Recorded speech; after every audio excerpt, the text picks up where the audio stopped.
Will you all please join in the chalice lighting words found in the order of service? We gather this hour as people of faith, with joys and sorrows, gifts and needs. We light this beacon of hope, sign of our quest for truth and meaning, and the celebration of the life we share together.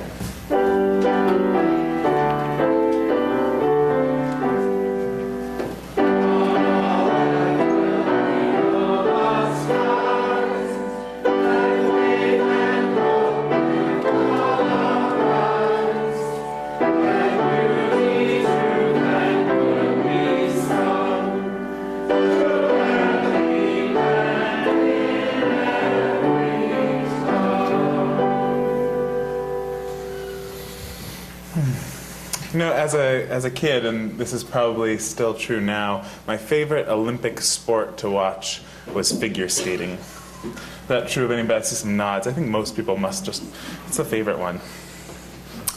But I didn't have any connection to figure skating. The only place that you could ice skate where I grew up was this dingy, old, run-down indoor rink, and I was terrible at it. Yet every Winter Olympics, my eyes were glued to the screen and my body was filled with that soaring, that lifting, that majesty, that joy, that experience just beyond words, that grace. And at the same time that it seemed so imminent, so real in my body, as I'm sure my mirror neurons were firing and giving me that experience, as if I were soaring across the ice, I was also aware of that painful distancing. This grace was for those perfect, graceful bodies on the screen. Not for my clumsy, awkward, always falls on my face when I ice skate body. Like so many of us do, I was learning to internalize that old Calvinist story about grace. It's a tired old story, but it's so deeply embedded in our culture that it affects us more than I think we realize. You know this story. It's that Puritan story, the story of our religious ancestors, and the story that our religious ancestors rejected as they splintered off into Unitarians and Universalists. You know it, but it's worth a quick recap. It goes something like this. Calvin on grace. God is totally in charge of everything, therefore God is in control of all of the grace in the world. There's a finite amount that God basically allotted at the beginning of time, choosing some people to get it, the elect, and some people who wouldn't, the reprobate. The elect would be drawn inexorably towards God, caught up by this irresistible grace, while the reprobate would basically be damned no matter what they did. And in many ways, this seed from those early Puritans who invaded and colonized so long ago is still the theology of our land. It is a theology that justified slavery and genocide, continues to underlie our vast inequality, widespread oppression. It's the theology that creates a culture of celebrity, where we should idolize the lives of the rich and famous who appear to be so full of grace. It's a theology that undermines our agency and emphasizes our helplessness. And of course, we have a long heritage and resources of countering that theology. And one of those moments, one of those resources came about in the early 1900s. It was called process theology. It sprang up in a bunch of religious groups. And it makes the claim that rather than God being in control, as Calvin had it, with all the power in God's hands, God is instead a verb, a force, a movement that's tugging on us and everything. God is a power, but not the only power. We have power too. We are co-creators with this divine energy, shaping the universe as it unfolds. Charles Hartshorne was one of the early thinkers about this school of theology, and he was a Unitarian, and he was also an avid bird watcher. And he was once asked, he has this impressive bibliography, like spiritual, philosophical, theological books, and he was asked, of all your books, what's your favorite? What's your one great book? And he said, my one great book is the one I wrote about bird songs. And he created really an incredible theology out of his study of birds. He noticed that while most of the time bird song is utilitarian, it's there, I'm hungry, or there's a threat, there's a reason for it. Sometimes some birds sing just for the enjoyment of it. Just because it's pleasureful, or just because it sounds good, or feels good, or is fun, or something frivolous like that. And Hartshorne draw from that idea that there is no limit to the amount of beauty that can be created. That all beings are capable of bringing more beauty, more grace into the world, and there's no limit to how much can be made. All beings are capable of bringing more beauty, more grace into the world, and there's no limit to how much can be made. I don't think I really understood this for myself until I stumbled into a dance studio in downtown Oakland, where a small, disparate community gathers at irregular times to practice a bizarre community art form called interplay. Phil Porter and Cynthia Winton Henry are the creators of interplay, and they're a couple of the most interesting characters I've ever met. Cynthia was once a Disciples of Christ minister, but renounced her ordination. And given the opportunity, she proudly and loudly proclaims that her spirit animal is a turkey. Phil is a fastidious gay man from Indiana who doesn't hesitate to shout out, "Go Hoosiers!" at mention of his home state. They met in a dance company, and recognizing each other as fellow dancer theologians, they embarked on a 30-year collaboration that ended up with interplay. So, what is interplay? Have you ever tried to describe Unitarian Universalism? It's kind of like that. I began practicing it by dropping in on these Tuesday evening classes. Each week we'd play with these simple forms of improvisational movement and storytelling and singing.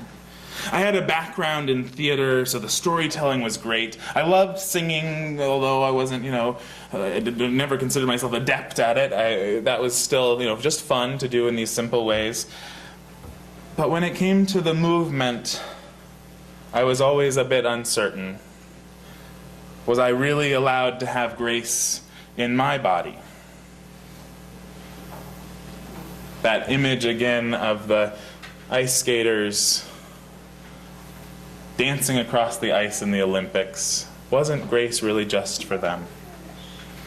Through incremental baby steps like dancing a one-hand dance, I found my clumsy and awkward body flying with grace and ease across the floor.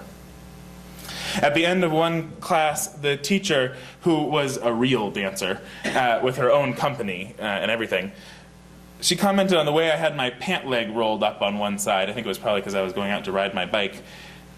But she said, that's very in vogue among modern dancers. I said, oh, so you're saying I can call myself a dancer? And she said, Marcus, you are absolutely a dancer.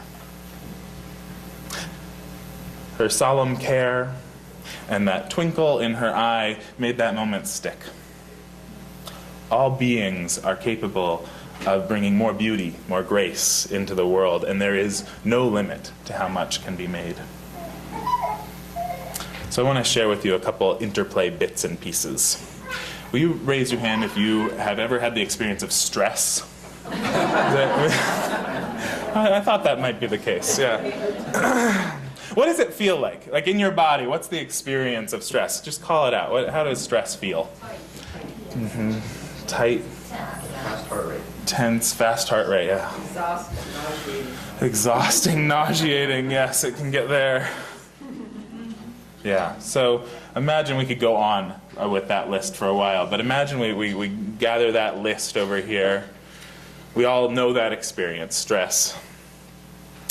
Now, let's just for a moment create a list over here that would be the opposite of those experiences. What's the opposite of that experience in your body? What does that feel like? Call it out. Light. Fluid. Light, relaxed, fluid-free,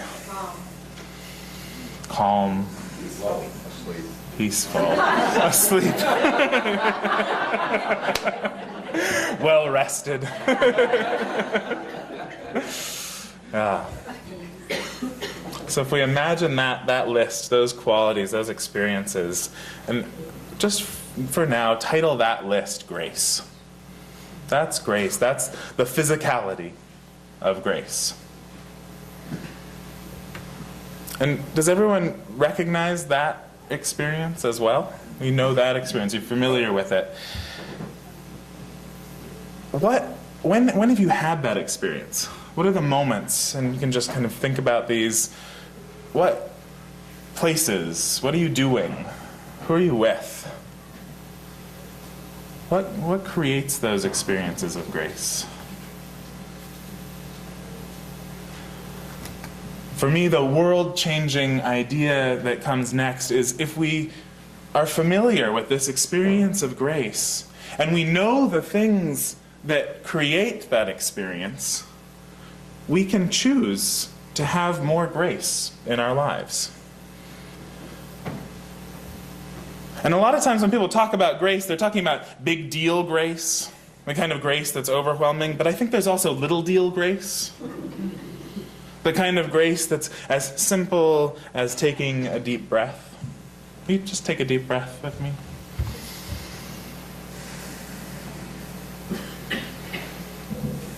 Make any more grace?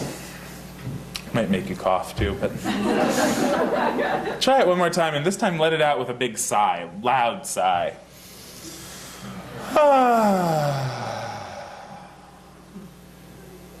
Now we're getting those grace generators going. And I think the other amazing thing that we notice when we start focusing on these experiences of stress and grace in the body is that stress and grace can be communicated directly body to body. Have you noticed that? Would you rather be around someone who's experiencing stress or someone who's experiencing grace? And you too are a transmitter of stress or grace. At the church I served in Berkeley, we had a simple Vespers service on Thursday nights. It was a small crowd each week, and almost every week Zoe was there. I don't know the details, but Zoe had some cerebral palsy that caused her limbs to move in sharp, jagged ways. Her hands were almost always clutched together like this. Yet, Zoe was one of those people I knew I could count on for a quick grace transfusion whenever I needed it. And anytime there was music in our service, whether it was the improvisation on the piano or the whole group singing out a hymn, Zoe would begin doing a one-hand dance. Through the simple play of her hand, she expressed the depth and breadth of her spirit. And another learning from interplay truly came to life for me as I watched her move. Within any physical limitation, there are still an infinite number of possibilities for movement and expression. Within any limitation, there are still an infinite number of possibilities. So I want to invite you now to try a one-hand dance. So if you're willing, just move your hand around a little bit. And try moving it in a smooth way. We're just going to get warmed up a little. Great, thank you, Bill. And now move your hand in a jerky kind of a way. And move your hand in a, see if you can do quick and smooth.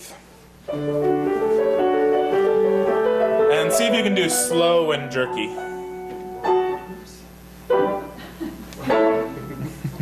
If more than your hand gets involved, that's okay. And if you bump into your neighbor, you just say thank you. Now see it moving far away from your body. See how your reach is right now, however far you want to go. And now bring it in nice and close to your body. You can even make contact if you want.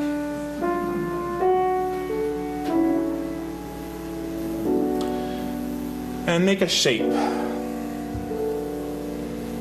And just hold it still for a moment. And make another shape. And one more shape.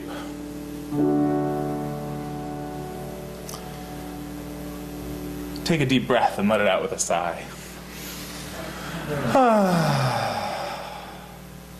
All right, that was just the warm-up. I'm going to invite you to do a one-hand dance. Bill's going to play about a minute of music. And if you're more comfortable closing your eyes, please enjoy that. If you want to just be still and witness, that's just as good. And if you'd like, call to mind someone who makes grace in your life. Someone who's a grace maker for you, and make this a dance on behalf of that person. A one-hand dance.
Take one more deep breath and let it out with a sigh.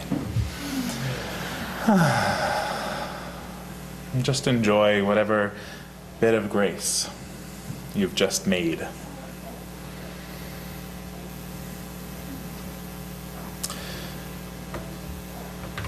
Lest we go into black and white thinking, I want to go back to that stress and grace for a moment. Stress is actually an important part of our experience, of course.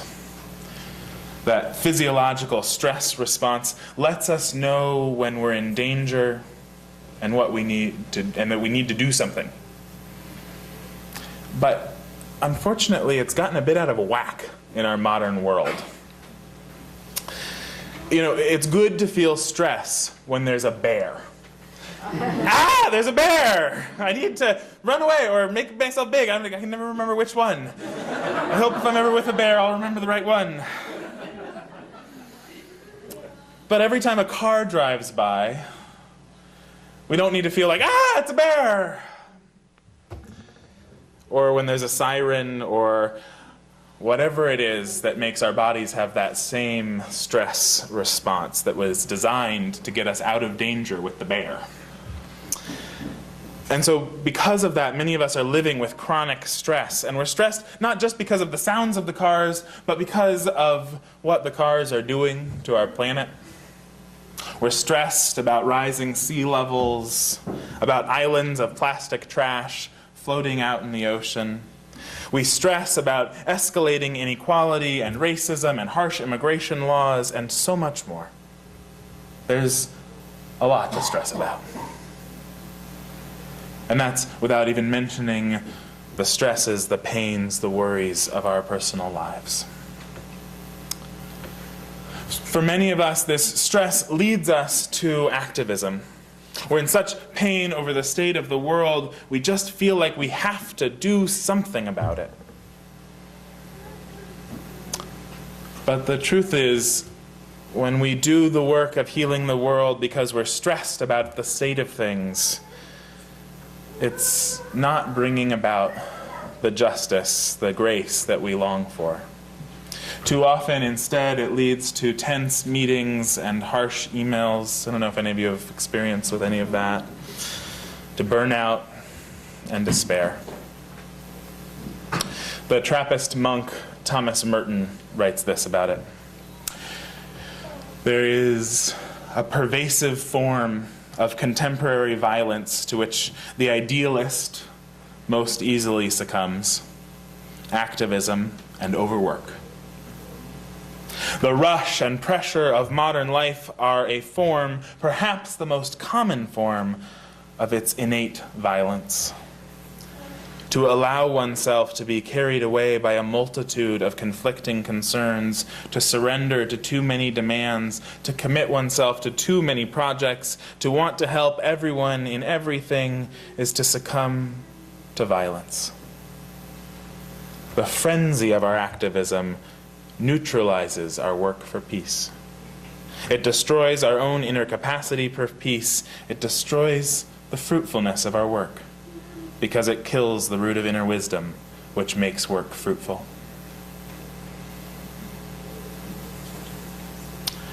Perhaps it was Thomas Merton's monastery where this last story took place. If you've heard this story, forgive me, but like any good parable, it bears repeating.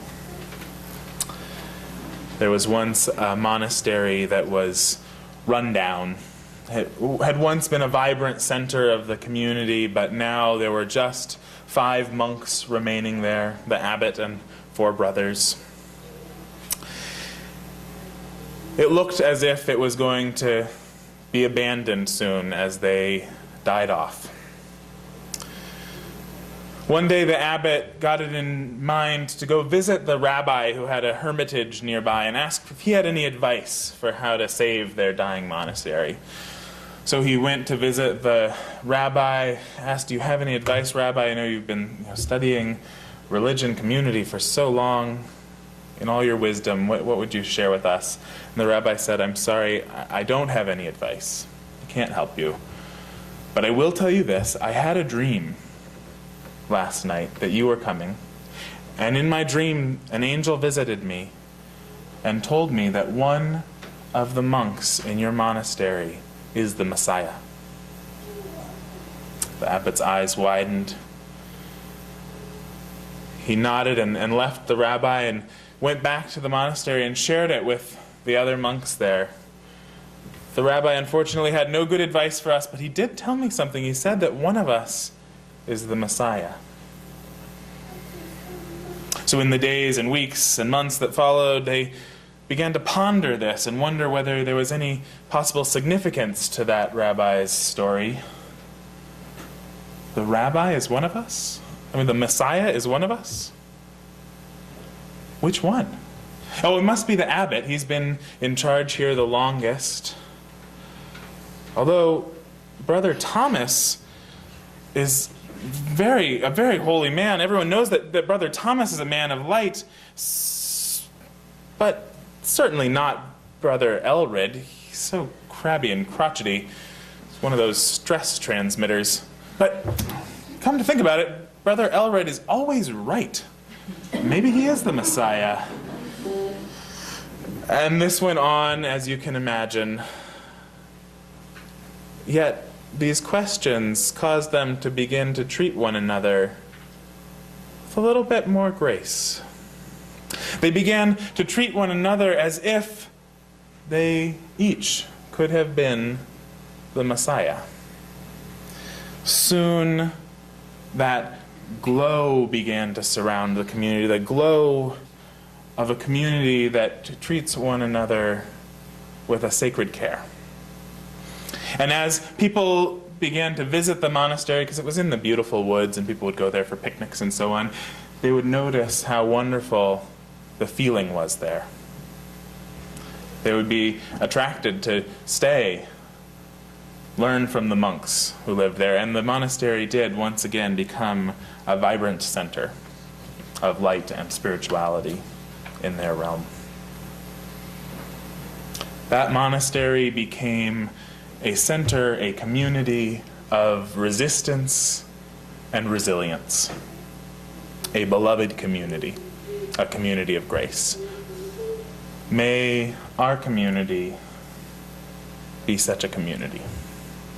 May we remember that grace is not limited to the elect or to Olympic figure skaters, that we can bring more of it into our lives and into the lives of others, and there is no limit to how much can be made. May we be generators and transmitters of grace for each other and for a universe that calls to us, beckoning that we join our lives to the great dance and use our great powers to bless the world with more and more beauty. May it be so. Amen.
Jorge, would you like to come forward and extinguish the chalice? Thanks. Just use that to cover it. We extinguish this flame, but not the light of truth, the warmth of community, or the fire of commitment. These we carry in our hearts until we are together again.